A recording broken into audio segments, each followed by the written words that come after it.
بسم الله الرحمن الرحيم. الرحمن علم القرآن، خلق الإنسان علمه البيان. الشمس والقمر بحسبان، والنجم والشجر يسجدان. والسماء رفعها ووضع الميزان، ألا تطغوا في الميزان وأقيموا الوزن بالقسط ولا تخسروا الميزان.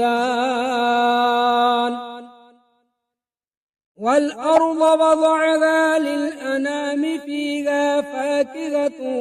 والنخل ذات الأكمام، والحب ذو العصف والريحان. فبأي آلاء ربكما تكذبان؟ خلق الإنسان من صلصال كالفخار، وخلق الجان من مارج من نار. فبأي آلاء ربكما تكذبان؟ رب المشرقين ورب المغربين، فبأي آلاء ربكما تكذبان؟ مرج البحرين يلتقيان، بينهما برزخ لا يبغيان. فبأي آلاء ربكما تكذبان؟ يخرج منهما اللؤلؤ والمرجان، فبأي آلاء ربكما تكذبان؟ وله الجوار المنشآت في البحر كالأعلام، فبأي آلاء ربكما تكذبان؟ كل من عليها فان، ويبقى وجه ربك ذو الجلال والإكرام. فبأي آلاء ربكما تكذبان؟ يسأله من في السماوات والأرض، كل يوم هو في شأن. فبأي آلاء ربكما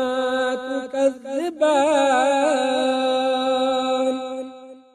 سنفرغ لكم أيها الثقلان، فبأي آلاء ربكما تكذبان؟ يا معشر الجن والإنس إن استطعتم أن تنفذوا من أقطار السماوات والأرض، فانفذوا لا تنفذون إلا بسلطان. فبأي آلاء ربكما تكذبان؟ يرسل عليكما شواظ من نار ونحاس فلا تنتصران. فبأي آلاء ربكما تكذبان؟ فإذا انشقت السماء فكانت وردة كالدهان. فبأي آلاء ربكما تكذبان؟ فيومئذ لا يسأل عن ذنبه إنس ولا جان فبأي آلاء ربكما تكذبان يعرف المجرمون بسيماهم فيؤخذ بالنواصي والأقدام فبأي آلاء ربكما تكذبان هذه جهنم التي يكذب بها المجرمون يطوفون بينها وبين حميم آن فبأي آلاء ربكما تكذبان ولمن خاف مقام ربه جنتان فبأي آلاء ربكما تكذبان ذواتا أفنان فبأي آلاء ربكما تكذبان فيهما عينان تجريان فبأي آلاء ربكما تكذبان فيهما من كل فاكهة زوجان فبأي آلاء ربكما تكذبان متكئين على فرش بطائنها من استبرق وجنى الجنتين دان فبأي آلاء ربكما تكذبان فيهن قاصرات الطرف لم يطمثهن إنس قبلهم ولا جان فبأي آلاء ربكما تكذبان كأنهن الياقوت والمرجان فبأي آلاء ربكما تكذبان هل جزاء الإحسان إلا الإحسان فبأي آلاء ربكما تكذبان ومن دونهما جنتان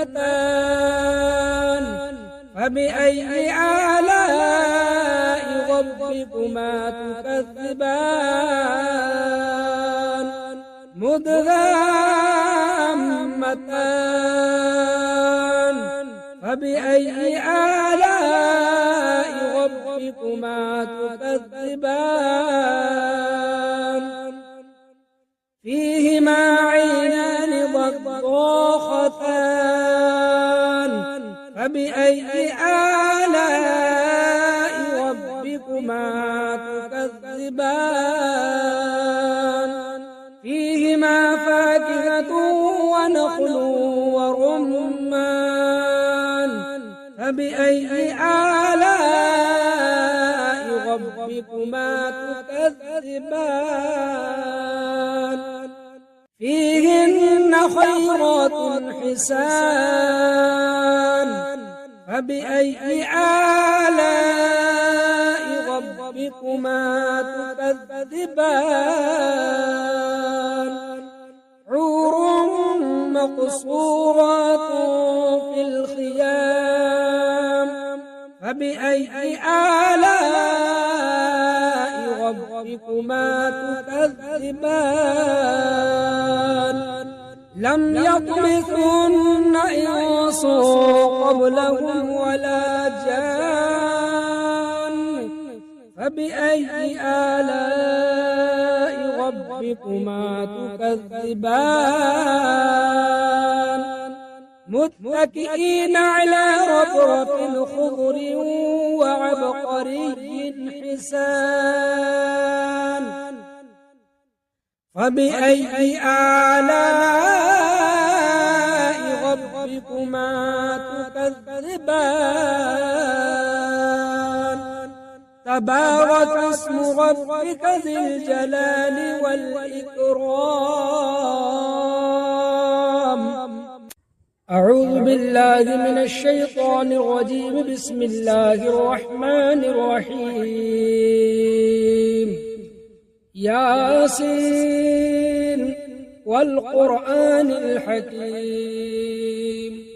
إنك لمن المرسلين على صراط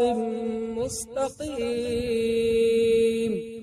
تنزيل العزيز الرحيم لتنذر قوما ما أنذر آباؤهم فهم غافلون لقد حق القول على أكثرهم فهم لا يؤمنون إنا جعلنا في أعناقهم أغلالا فهي إلى الأذقان فهم مقمحون وجعلنا من بين أيديهم سدا ومن خلفهم سدا فأغشيناهم فهم لا يبصرون وسواء عليهم أأنذرتهم أم لم تنذرهم لا يؤمنون إنما تنذر من اتبع الذكر فخشي الرحمن بالغيب فبشره بمغفرة وأجر كريم إنا نحن نحيي الموتى ونكتب ما قدموا وآثارهم وكل شيء أحصيناه في إمام مبين واضرب لهم مثلا أصحاب القرية إذ جاءها المرسلون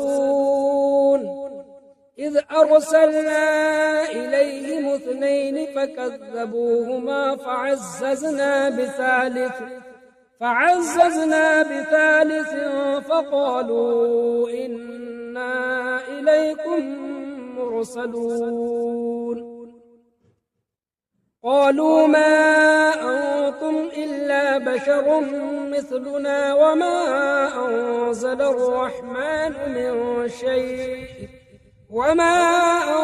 الرحمن من شيء إن أنتم إلا تكذبون قالوا ربنا يعلم إنا إليكم لمرسلون وما علينا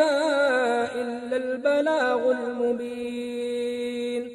قالوا إنا تطيرنا بكم لئن لم تنتهوا لنرجمنكم وليمسنكم منا عذاب أليم قالوا طائركم معكم أئن ذكرتم بل أنتم قوم مسرفون وجاء من أقصى المدينة رجل يسعى قال يا قوم اتبعوا المرسلين اتبعوا من لا يسألكم أجرا وهم مهتدون وما لي لا أعبد الذي فطرني وإليه ترجعون أأتخذ من دونه آلهة إن يردني الرحمن بضر لا تغن عني شفاعتهم شيئا ولا ينقذون إني إذا لفي ضلال مبين إني آمنت بربكم فاسمعون قيل ادخل الجنة قال يا ليت قومي يعلمون بما غفر لي ربي وجعلني من المكرمين وما أنزلنا على قومه من بعده من جند من السماء وما كنا منزلين إن كانت إلا صيحة واحدة فإذا هم خامدون يا حسرة على العباد ما يأتيهم من رسول إلا كانوا به يستهزئون ألم يروا كم أهلكنا قبلهم من القرون أنهم إليهم لا يرجعون وإن كل لما جميع لدينا محضرون وآية لهم الأرض الميتة أحييناها فأخرجنا منها حبا فمنه يأكلون وجعلنا فيها جنات من نخيل وأعناب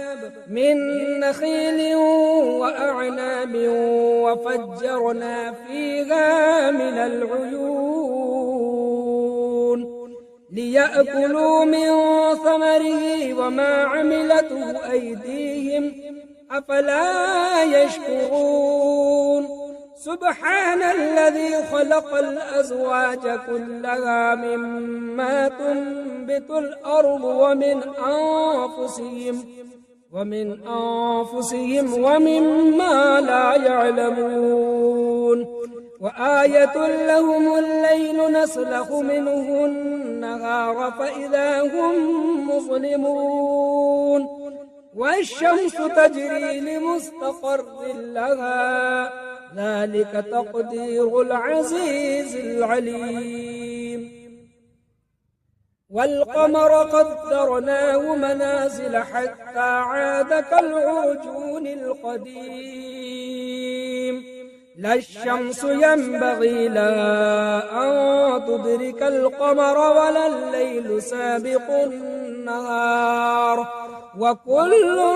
في فلك يسبحون وآية لهم أنا حملنا ذريتهم في الفلك المشحون وخلقنا لهم من مثله ما يركبون وإن نشأ نغرقهم فلا صريخ لهم ولا هم ينقذون إلا رحمة منا ومتاعا إلى حين وإذا قيل لهم اتقوا ما بين أيديكم وما خلفكم لعلكم ترحمون وما تأتيهم من آية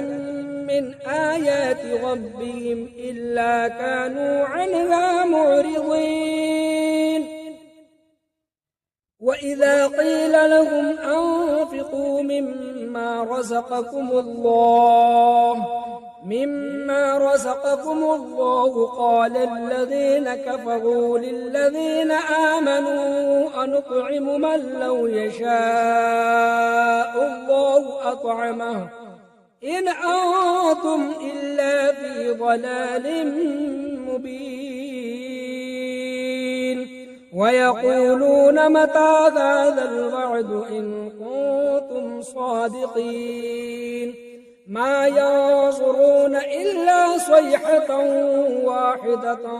تأخذهم وهم يخصمون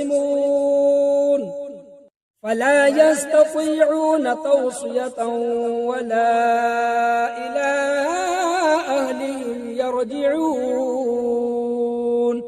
ونفخ في الصور فإذا هم من الأجداث إلى ربهم ينسلون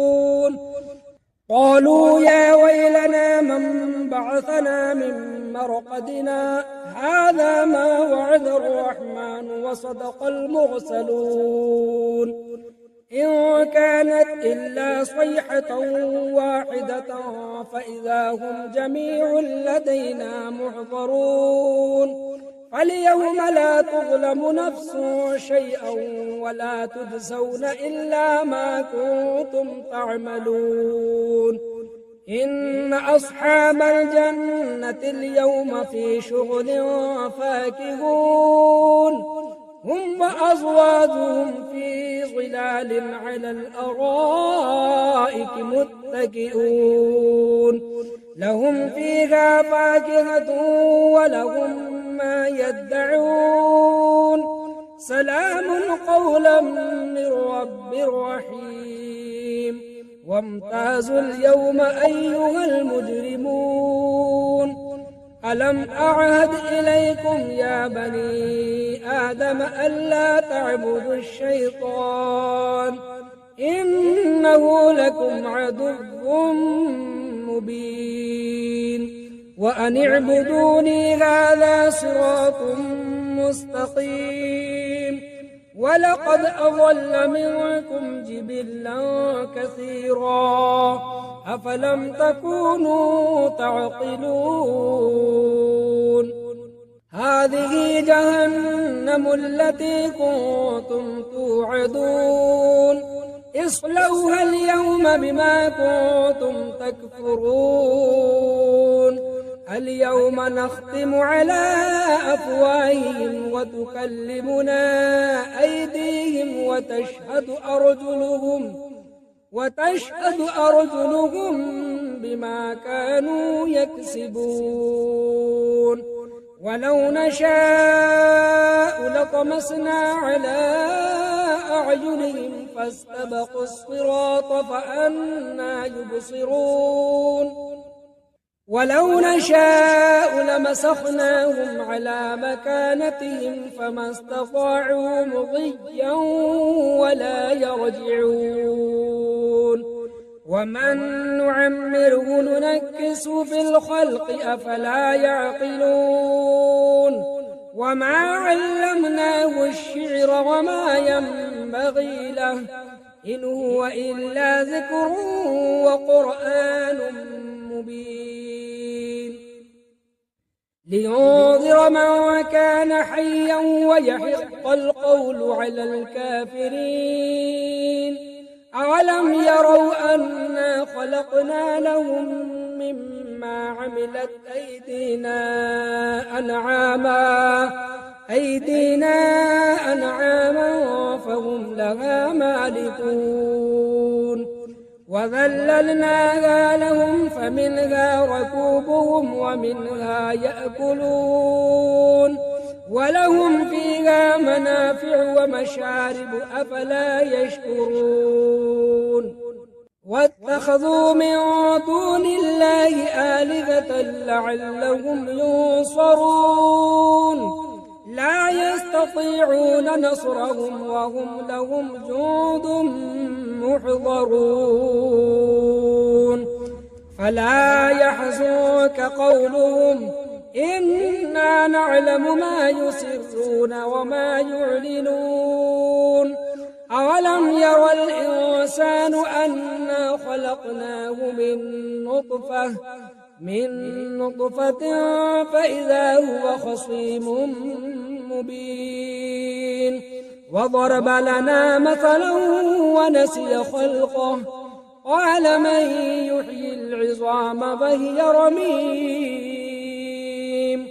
قل يحييها الذي أنشأها أول مرة وهو بكل خلق عليم الذي جعل لكم من الشجر الأخضر نارا فإذا أنتم منه توقدون أوليس الذي خلق السماوات والأرض بقادر على أن يخلق مثلهم بلى وهو الخلاق العليم